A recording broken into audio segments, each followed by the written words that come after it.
political discussion. World is changing fast, that is for sure. World is changing fast and world is changing not in favor of any country. Every country is in pain now. If we see United States, the United States government or Mr. Donald Trump, he is in pain now. If I see Venezuela, the Venezuela president Mr. Nicolas Maduro, he is in pain now. If I see Vladimir Putin, then he is in pain now. If I see China, then China is the only country which is enjoying now. But we'll talk about China. If we see Japan, then Japan is in pain now. If we see India, then India is in deep pain, deep pain now. If we see Pakistan, Afghanistan, all are in pain except China. Okay, but we'll talk about China. What are the development that is going on? Okay, as far as Venezuela is concerned, three warhead ship, a ship which carry the fighter jet and missile equipped three ships from the Saint Antonio, I believe Saint Antonio from the Texas through the Gulf of Mexico. They had did embarkment toward the Venezuela to capture Mr. Nicolas Maduro, Honorable President of Venezuela, Mr. Nicolas Maduro, because he is involved in doing the trade of narcotics, doing the smuggling of narcotics into United States from Venezuela. So American government has found him culprit for that, and they have sent around 4,000 troops, 4,000 marine troops to capture Mr. Nicolas Maduro. So I believe this news will surface soon what's going on in the development. But there is a bigger development that is seen now. If people remember in the May time frame, there is an international court for trade. There is an international court for trade. This is a government court. Anyway, court are governments only. International court for the trade in the New York. And people had filed case against American government or Mr. Donald Trump that Donald Trump is not entitled to impose a tariff on the foreign country. It is illegal. And International Court of Trade in New York, it gave a verdict. It gave its rulings that it is indeed illegal. So Donald Trump cannot put tariff on the foreign country. This is illegal. Anyway, next people filed. Now there is a series of federal court in America. There are three layer of federal court in America who hear the federal kind of cases related to the federal matters. There are three layers of the court in United States. One is district court, and one is district court. One is called court for appealing. District court, court for appealing, and Supreme Court. Now, court for the federal court for the appealing, there the case went after district court and federal court for appealing. Someone can appeal out there, and it has given a verdict, I believe yesterday itself, that it is completely illegal. I believe 9 judges bench, they had given verdict from the International Court of Trade in New York. Now this court, I don't know where it is located, the federal court for appealing. This court has given a justice 11 judges, and the decision has been given 7 by 4. 7 judges, they are completely against the Donald Trump tariff plan. American president cannot impose tariff. There is a department, there is a way to impose tariff on the foreign country. American president, all of a sudden, he cannot impose tariff, claiming it is economic emergency. This is what Donald Trump is saying. This is economic emergency in United States. So the trade tariff must be imposed on the country. What is economic emergency in United States? There is a 1977. There is a 1977. I believe there is a rule and regulation in United States. I believe in their constitution that says IEEPC, International Economic Emergency Power Act, IEEPA, International Economic Emergency Power Act, and that was passed in 1977 in United States. And that emergency, if American president think that there is an economic emergency, it can happen if any country who is violating the trade deal with the America. Means he is doing nonsense with the America. Then American president, he has the power has been given in the economic emergency. Then he would sanction that country, and he would seize all the transactional bank account of that country wherever possible. Wherever comes in control of America, they will close, they will seize the bank account. Like Russian bank account has been seized in England, I believe in United States also.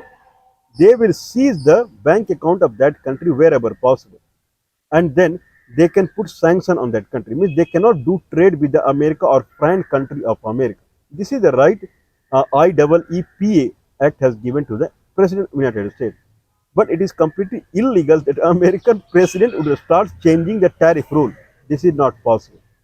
Anyway, now temporarily the federal court for the appeal, it has not closed, it has not kind of dissolved, or it has not closed the cancelled, it has not cancelled the tariff what American president has set now, new tariff.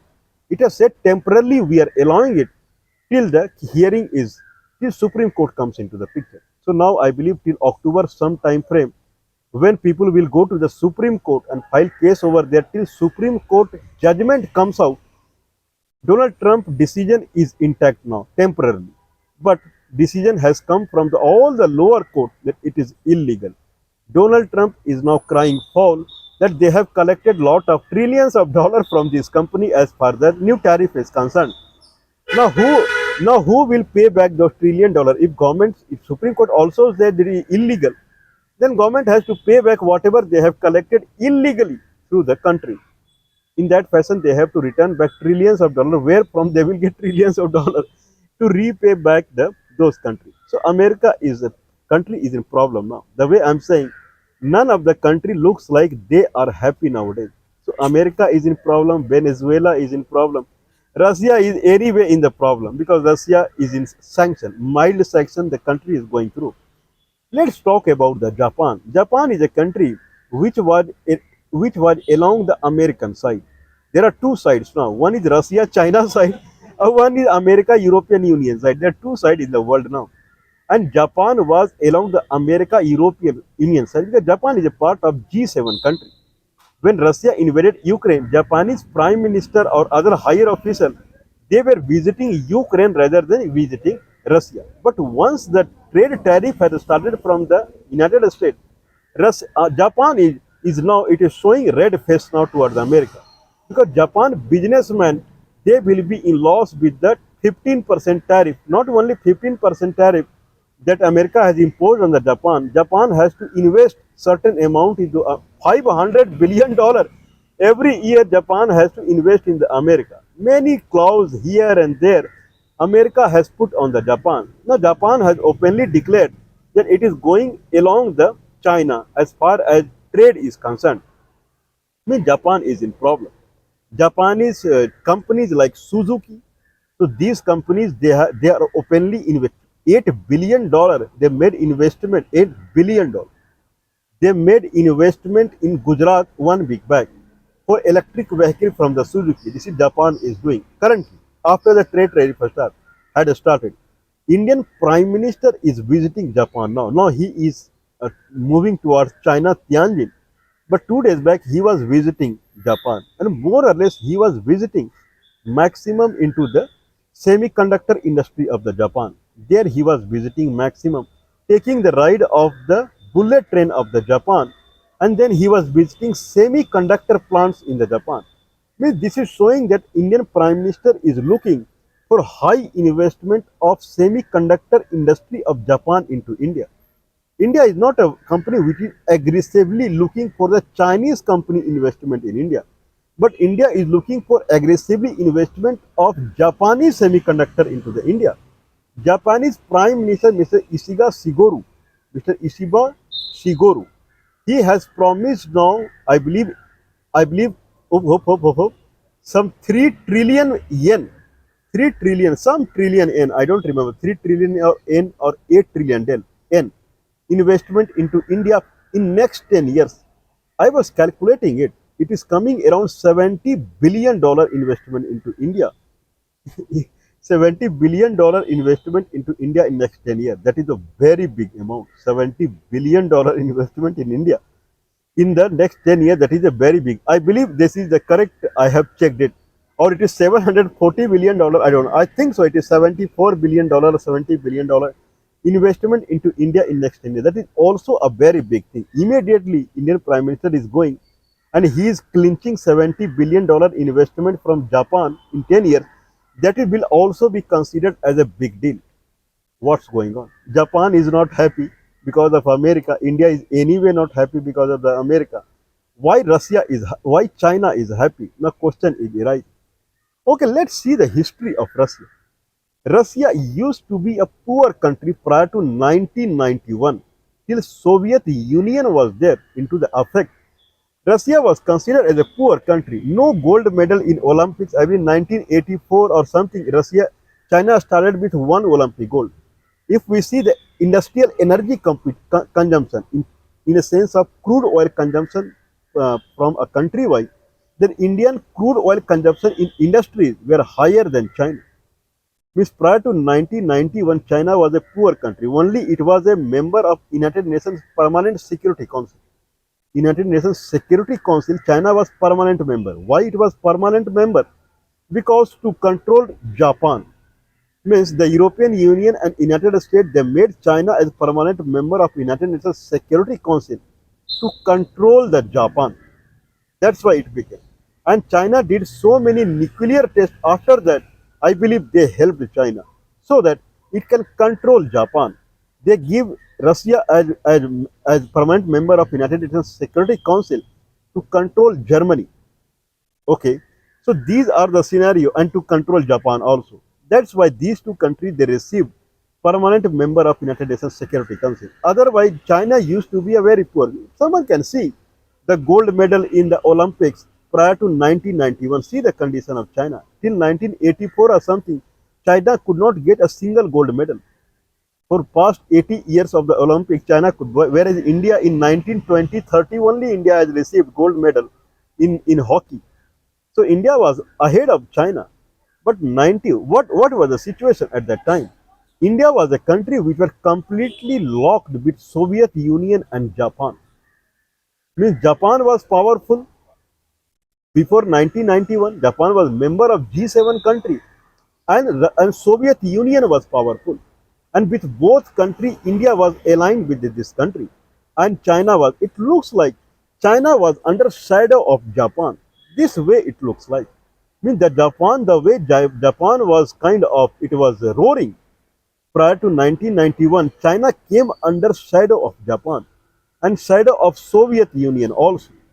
Anyway, so more or less Chinese condition was worse than India prior to 1991.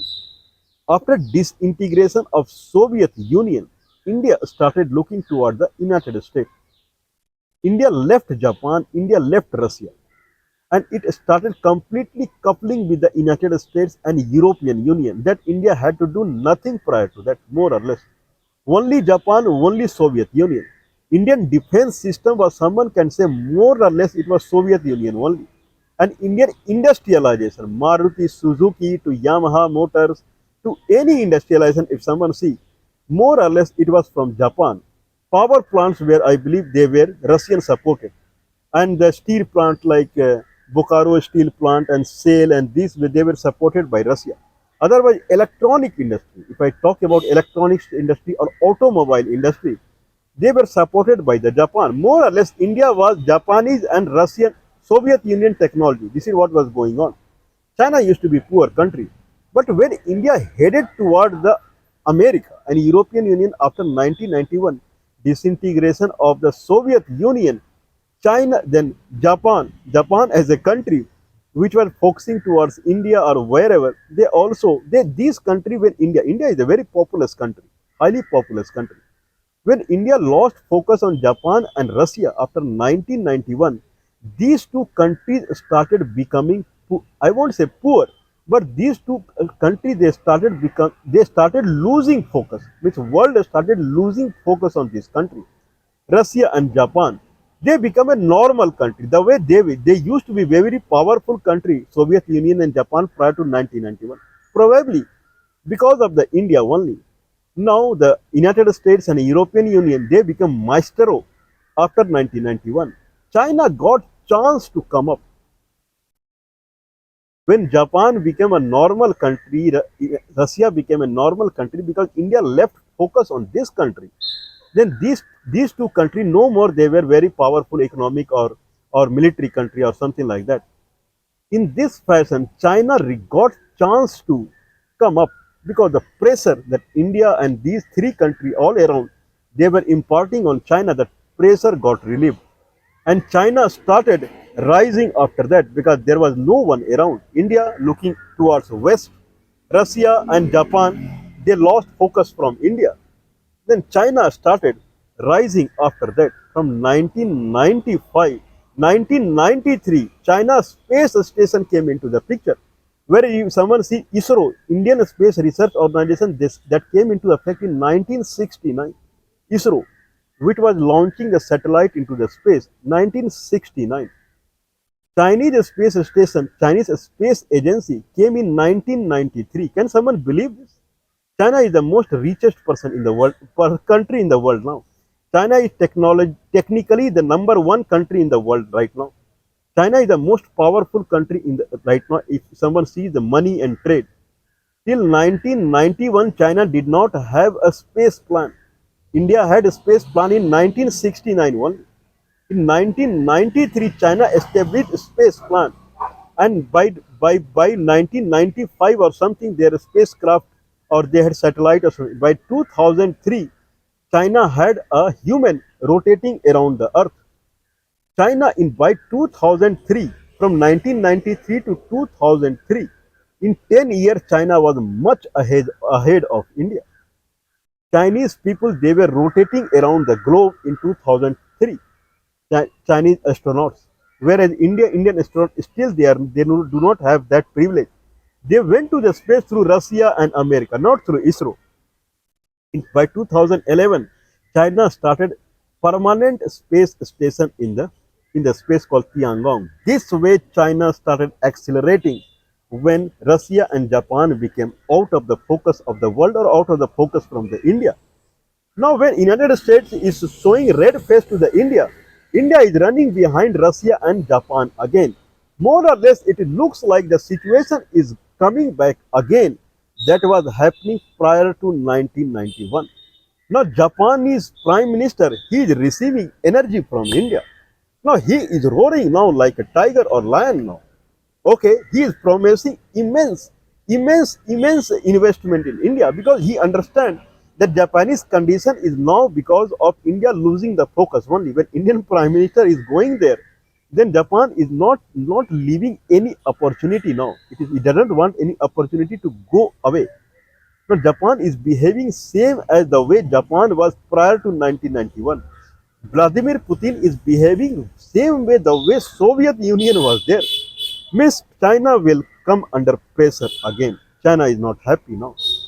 Okay, upliftment of Russia is also all right, but the way Japan is dancing now, the Japan is receiving energy from India, focus from India. Now China is thinking that day is coming back now. Prior to 1991, that prior to the liberalization in the economy, okay, the world liberalization in the economy, world market and then multinational company era that started in 1991, China is thinking that prior to that era may come again when India, Russia and Japan are together. And China may come under pressure from three sides, one side Japan, one side Russia and one side India. And then it will start shrinking again and it will come to a state where it was prior to 1991. Now Indian Prime Minister is in Tianjin now. What China can do now? China is understanding that things are going away from the plate of the China. What is China can do now to retain its number one place the way it is, even though India is going ahead with the Japan and Russia? What China would do? These are the news that is coming. This is what we are placing our philosophy or analogy or analysis. China has only one solution now to bring more in SEO and BRICS. What I am pointing now to bring the BRICS currency. This is the only way China can break the wall that is getting built up. The way the wall was prior to 1991, that wall China has to break now. Okay, China cannot break Indian allegiance with the Japan. China cannot break India allegiance with the Russia. But China can break altogether everything by bringing BRICS currency. If BRICS currency comes into the picture, where the BRICS banks is already there. We have made one video on the new development bank, NDB bank. So bank is already there and head office is Shanghai, whereas branch office is in Moscow, South Johannesburg in South Africa, Sao Paulo in Brazil, Ahmedabad in India. Four branch offices are there now. If China miss this time frame, the timeline, okay, then it will start coming into the pressure. Then yen, Japan has promised, I believe, 8 trillion yen investment in India, not $74 billion in India, 8 trillion yen. Means Japan is promoting yen now. Prior to 1991, yen was a currency for the trade. Ruble was a currency for the trade prior to 1991. Then Germany Deutschmark DE was a currency in the trade. Pound was a currency in the trade. But after that, when the Soviet Union fell down, more or less it is dollar only. Okay, so now people should now expect now that BRICS currency would come out. At least some declaration will happen. Otherwise, China will come back to the problem. And who would like to come to go back? I'm not saying from first place to second place, to go back to the backbencher from the first place where Chinese trade is double than America now, double than America. In this fashion, who would like to go back? Okay, if China brings in BRICS currency, then people would see much more ups and downs what people had expected or people have seen in the past. We are also waiting for it. How nice it would be to have BRICS currency in our hand. If BRICS currency comes to our hand, we can go and buy our whatever the daily requirements from the shop from the BRICS currency. Same currency I can take and I can go to China or someone can go to the China. I have personally visited China, very wonderful country, very wonderful country. So take BRICS currency, visit China, take BRICS currency, visit Russia, takes BRICS currency and then visit 32 countries. Takes BRICS currency, go to Bangladesh, takes BRICS currency, go to Burma, go to Brunei, go to Indonesia, go to Malaysia, Philippines, Vietnam, Laos, Cambodia, anything. Go to Sri Lanka, go to Pakistan, go to Afghanistan. I'm sorry, not Pakistan. Go not Afghanistan. Go to Iran. Go to Nigeria. Go to Brazil. If we see population wise, then it is more than half, I believe. The BRICS currency will cover more than half. More than half trade wise also it will cover. Area wise also it will cover more than half. When Russia is there, China is there, India is there, Brazil is there, then it will cover more. I believe many countries they will allow BRICS currency. One of them is Australia.